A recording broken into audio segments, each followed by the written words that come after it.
You were taught to build a strong identity, to express yourself, to be authentic at all costs. You were told that if you show people who you are, they will respect you. That belief sounds empowering. It quietly keeps you weak. People do not treat you based on who you think you are.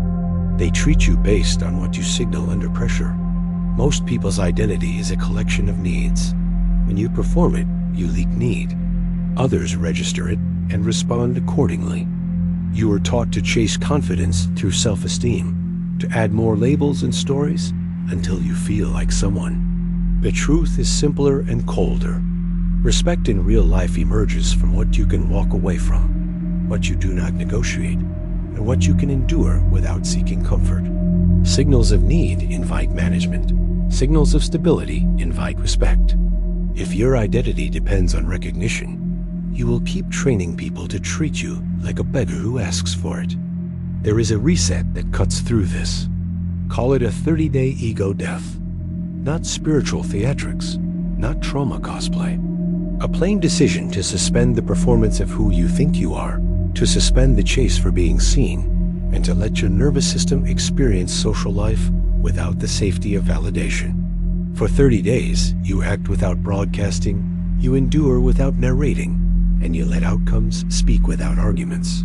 This is the most reliable way to change how people treat you, because it changes the only thing you control, your reinforcement of their behavior. Machiavelli wrote that it is safer to be feared than loved if you cannot be both. The modern translation is not cruelty. It is non-dependence. People love you when it is easy.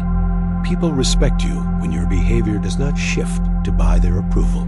Stoic philosophy framed it as the dichotomy of control. You control your judgments, your actions, your commitments.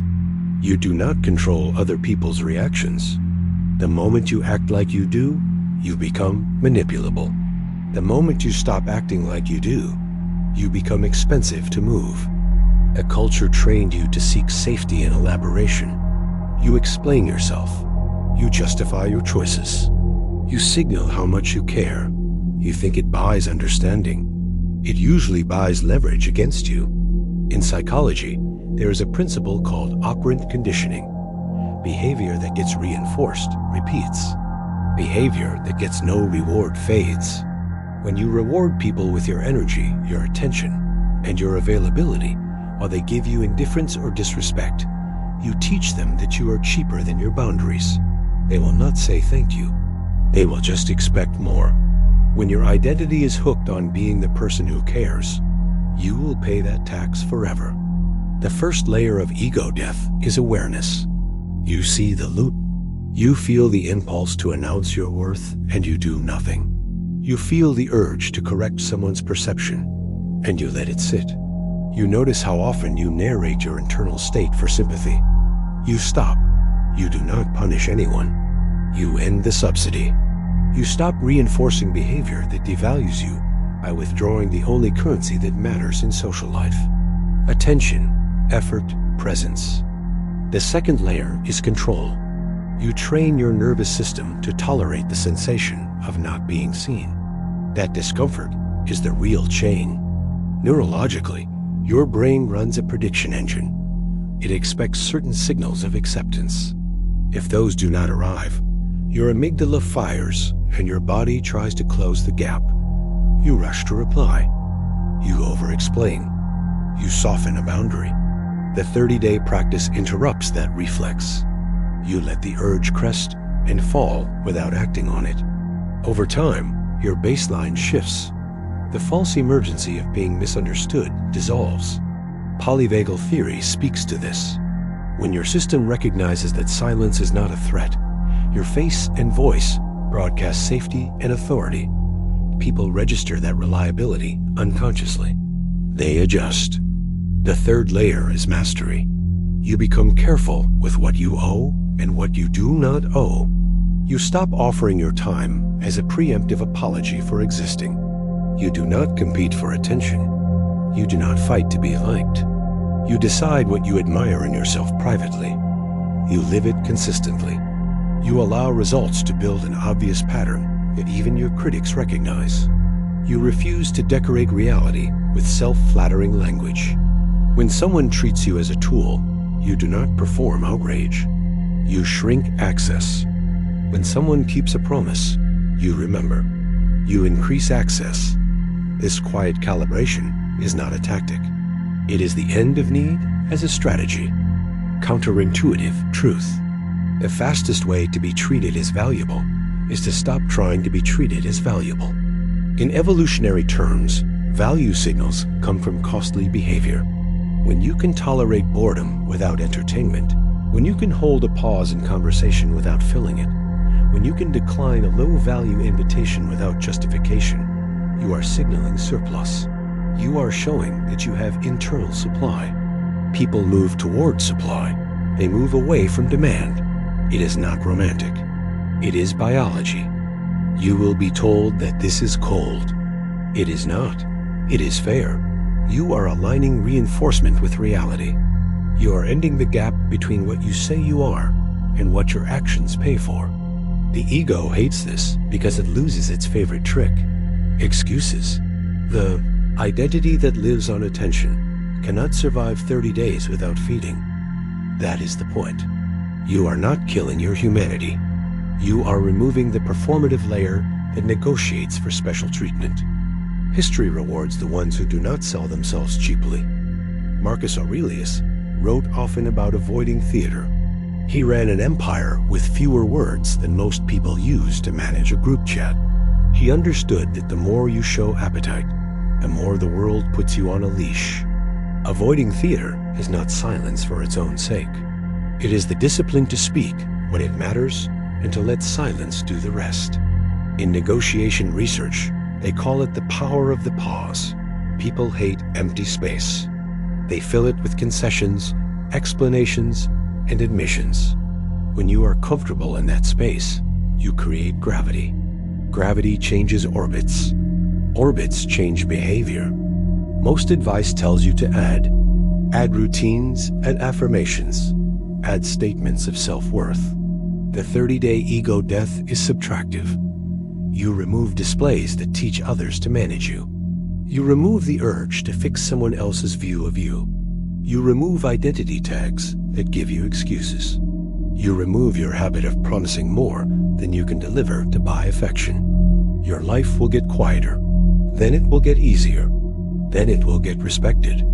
You will face resistance, not from enemies, from the parts of your life that depend on the old you. Friends who like the constant access will test the new rhythm. Colleagues who relied on your guilt will push for it again. Family who counted on your apologetic energy will try to reinstall it. None of this requires drama. You only have to stop paying the old price. Without payment, the old dynamics expire. The ones who can adapt will adapt. The rest will exit. That exit is not a tragedy. It is the cost of not being owned. Psychologically, this process reorganizes your prediction errors. When you no longer chase micro-rewards of approval, your dopamine system resensitizes to real achievement. That is why people suddenly treat you as competent. They are feeling a different signal from you. Your speech slows down slightly. Your eye contact stops scanning. Your posture speaks before your words because your body is not begging for rescue.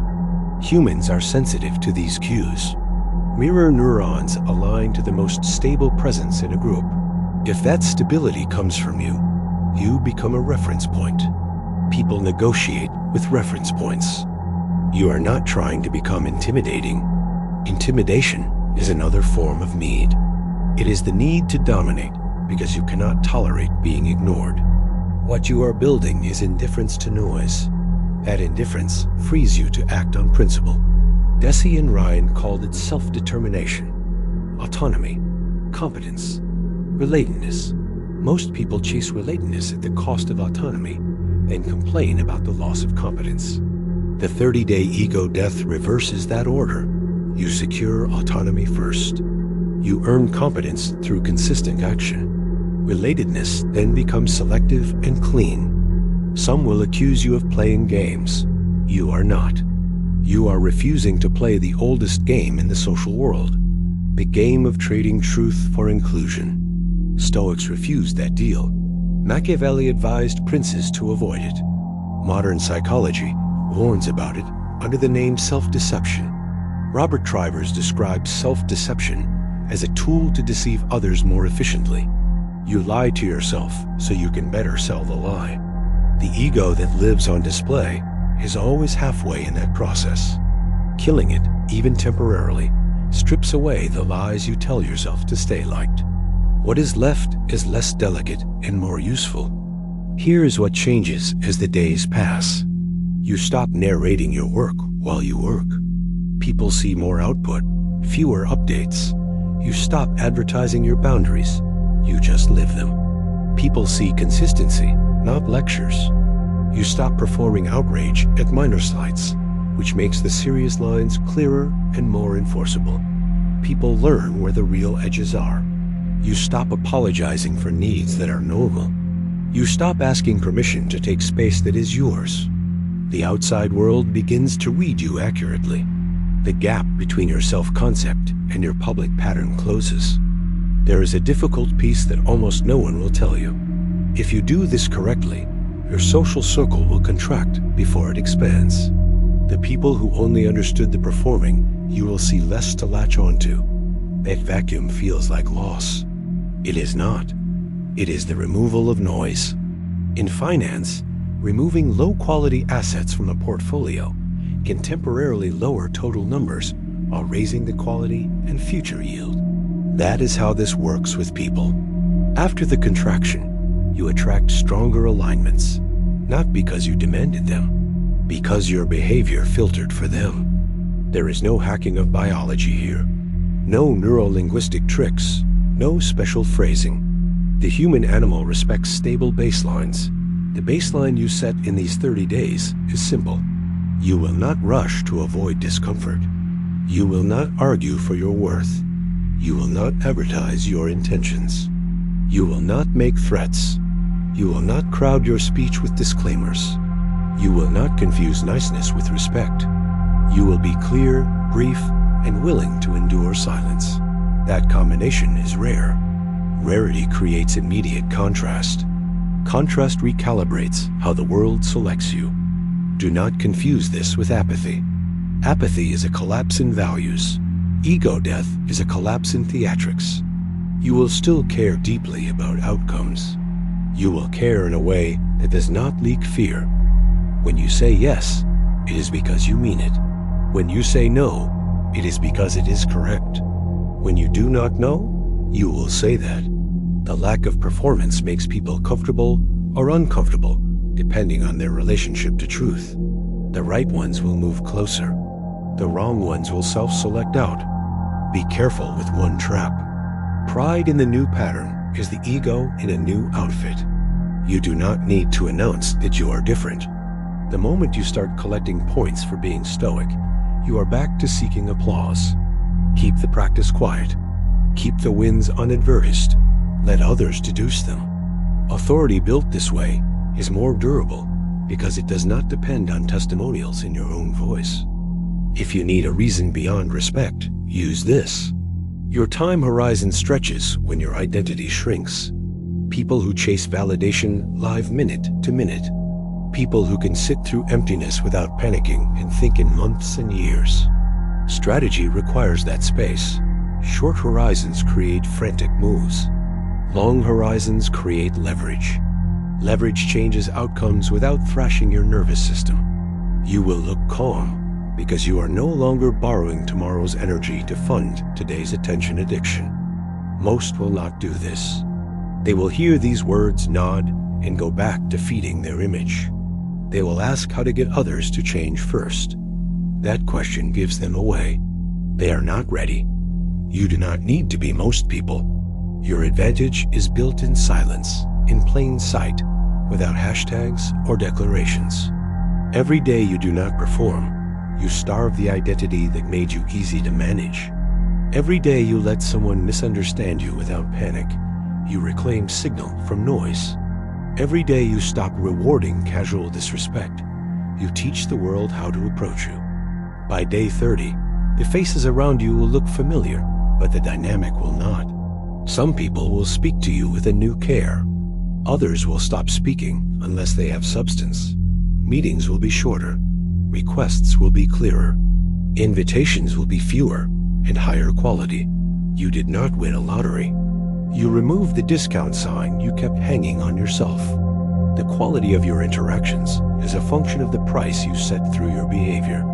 You simply raised it. If you want this shift, take it seriously. Treat it like a private contract. No announcements, no performance. Just discipline. Let your posture do half the work. Let your silence do a quarter. Let your words do the rest with accuracy and sparing frequency. Protect your attention from cheap stimulation. Protect your commitments from casual promises. Protect your standards from your own rationalizations. That is the entire game. This is not for everyone. It is for the minority who are tired of being trained by their own need for recognition. It is for those who are willing to feel the discomfort others avoid and gain the leverage others never see. If you are ready, take the 30 days and collapse the identity that keeps you negotiating for respect you can earn without asking. If you are not ready, there is nothing to feel bad about. Stay where you are. The world rewards each path in its own way. The quiet path pays later and pays better. Choose. The door is open, but not advertised. Those who step through tend to recognize each other without saying a word.